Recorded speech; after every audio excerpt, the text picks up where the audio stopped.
पाटलांचा जय असो, भारतीय जनता पार्टीचा जय असो। चला लवकर चल साने चल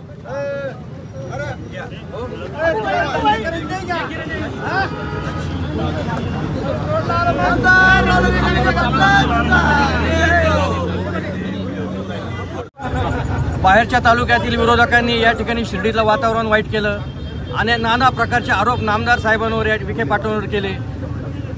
या साई मंदिरातले फुलं खरं तर उच्च न्यायालयाच्या आदेशानं बंद झाले होते।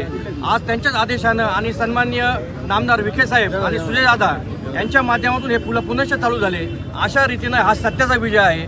खऱ्या अर्थानं नामदार साहेबांना तुम्ही किती त्यांच्या चरित्रावर चिंतोडे उडवले, परंतु सर्वसामान्य जनता ही नामदार विखे साहेबांच्या बरोबर राहील, सुजयदादांच्या बरोबर राहील।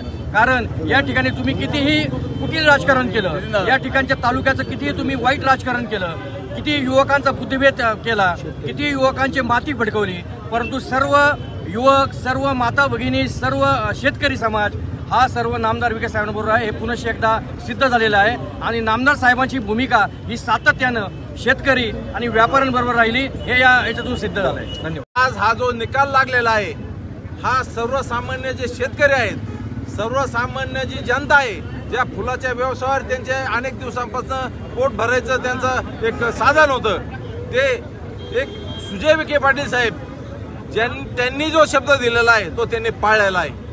नामदार विखे पाटील साहेबांनी जो शब्द दिलेला आहे तो आज त्यांनी पाळलेला आहे आणि म्हणून तमाम जनतेच्या वतीनं मी त्यांचे आभार मानतो आणि एक ह्या निमित्तानं सिद्ध झालेलं आहे की एकदा एखादं काम जर करायचं असलं, तडीच न्यायचं असलं, या लोकांच्या हितासाठी असेल, शेतकऱ्यांच्या हितासाठी असेल, तर ते फक्त आणि फक्त राधाकृष्ण विखे पाटील करू शकतात। राधाकृष्ण विखे पाटलांचा विजय असो। विरोधक अनेकदा आरोप करत होते, काय आरोप करायचा करू द्या।